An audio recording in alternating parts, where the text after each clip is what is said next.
नमक का दारोगा। जब नमक का नया विभाग बना और ईश्वर प्रदत्त वस्तु के व्यवहार करने का निषेध हो गया तो लोग चोरी छिपे इसका व्यापार करने लगे। अनेक प्रकार के छल प्रपंचों का सूत्रपात हुआ। कोई घूस से काम निकालता था, कोई चालाकी से। अधिकारियों के पौबारह थे। पटवारीगिरी का सर्वसम्मानित पद छोड़ छोड़कर लोग इस विभाग की बरकंदाजी करते थे। इसके दारोगा पद के लिए तो वकीलों का भी जी ललचाता था। यह वह समय था जब अंग्रेजी शिक्षा और ईसाई मत को लोग एक ही वस्तु समझते थे। फारसी का प्राबल्य था। प्रेम की कथाएं और श्रृंगार रस के काव्य पढ़कर फारसीदा लोग सर्वोच्च पदों पर नियुक्त हो जाया करते थे। मुंशी वंशीधर भी जुलेखा की विरह कथा समाप्त करके सीरी और फरहाद के प्रेम वृत्तांत को नल और नील की लड़ाई और अमेरिका के आविष्कार से अधिक महत्व की बातें समझते हुए रोजगार की खोज में निकले। उनके पिता एक अनुभवी पुरुष थे। समझाने लगे, बेटा, घर की दुर्दशा देख रहे हो, उनके बोझ से दबे हुए हैं। लड़कियां हैं, वे घासफूस की तरह बढ़ती चली जाती है। मैं कगारे पर का वृक्ष हो रहा हूँ, न मालूम कब गिर पड़ूं। अब तुम्ही घर के मालिक मुख्तार हो। नौकरी में ओहदे की ओर ध्यान मत देना, यह तो पीर का मजार है। निगाह चढ़ावे और चादर पर रखनी चाहिए। ऐसा काम ढूंढना जहाँ कुछ ऊपरी आय हो। मासिक वेतन तो पूर्णमासी का चांद है, जो एक दिन दिखाई देता है और घटते घटते लुप्त हो जाता है।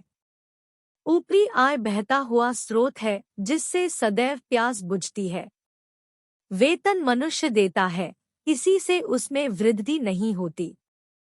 ऊपरी आमदनी ईश्वर देता है, इसी से उसकी बरकत होती है। तुम स्वयं विद्वान हो, तुम्हें क्या समझाऊं। इस विषय में विवेक की बड़ी आवश्यकता है। मनुष्य को देखो, उसकी आवश्यकता को देखो और अवसर को देखो, उसके उपरांत जो उचित समझो करो। गरज वाले आदमी के साथ कठोरता करने में लाभ ही लाभ है, लेकिन बेगरज को दांव पर पाना जरा कठिन है। इन बातों को निगाह में बांध लो, यह मेरी जन्म भर की कमाई है। इस उपदेश के बाद पिताजी ने आशीर्वाद दिया। वंशीधर आज्ञाकारी पुत्र थे। ये बातें ध्यान से सुनी और तब घर से चल खड़े हुए। इस विस्तृत संसार में उनके लिए धैर्य अपना मित्र, बुद्धि अपनी पथ प्रदर्शक और आत्मावलंबन ही अपना सहायक था। लेकिन अच्छे शकुन से चले थे, जाते ही जाते नमक विभाग के दारोगा पद पर प्रतिष्ठित हो गए। वेतन अच्छा और ऊपरी आय का तो ठिकाना ही न था। वृद्ध मुंशीजी को सुख संवाद मिला तो फूले न समाये। महाजन कुछ नरम पड़े, कलवार की आशालता लहलहाई। पड़ोसियों के हृदय में शूल उठने लगे। जाड़े के दिन थे और रात का समय। नमक के सिपाही चौकीदार नशे में मस्त थे। मुंशी वंशीधर को यहाँ आए अभी 6 महीनों से अधिक न हुए थे, लेकिन इस थोड़े समय में ही उन्होंने अपनी कार्यकुशलता और उत्तम आचार से अफसरों को मोहित कर लिया था। अफसर लोग उन पर बहुत विश्वास करने लगे। नमक के दफ्तर से 1 मील पूर्व की ओर जमुना बहती थी, उस पर नावों का एक पुल बना हुआ था। दारोगाजी किवाड़ बंद किए मीठी नींद सो रहे थे। अचानक आँख खुली तो नदी के प्रवाह की जगह गाड़ियों की गड़गड़ाहट तथा मल्लाहों का कोलाहल सुनाई दिया। उठ बैठे। इतनी रात गए गाड़ियां क्यों नदी के पार जाती हैं? अवश्य कुछ न कुछ गोलमाल है। तर्क ने भ्रम को पुष्ट किया। वर्दी पहनी, तमंचा जेब में रखा और बात की बात में घोड़ा बढ़ाए हुए पुल पर आ पहुंचे। गाड़ियों की एक लंबी कतार पुल के पार जाती देखी। डांटकर पूछा, किसकी गाड़ियां है? थोड़ी देर तक सन्नाटा रहा। आदमियों में कुछ कानाफूसी हुई, तब आगे वाले ने कहा, पंडित अलोपीदीन की। कौन पंडित अलोपीदीन? दातागंज के मुंशी वंशीधर चौंके।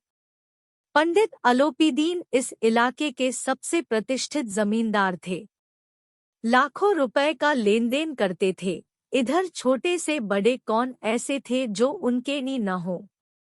व्यापार भी बड़ा लंबा चौड़ा था। बड़े चलते पुर्जे आदमी थे। अंग्रेज अफसर उनके इलाके में शिकार खेलने आते और उनके मेहमान होते। 12 मास सदाव्रत चलता था। मुंशी ने पूछा, गाड़ियां कहाँ जाएंगी? उत्तर मिला, कानपुर। लेकिन इस प्रश्न पर कि इनमें क्या है, सन्नाटा छा गया। दारोगा साहब का संदेह और भी बढ़ा। कुछ देर तक उत्तर की बाट देखकर वह जोर से बोले, क्या तुम सब गूंगे हो गए हो? हम पूछते हैं, इनमें क्या लदा है? जब इस बार भी कोई उत्तर न मिला तो उन्होंने घोड़े को एक गाड़ी से मिलाकर बोरे को टटोला। भ्रम दूर हो गया। यह नमक के डेले थे।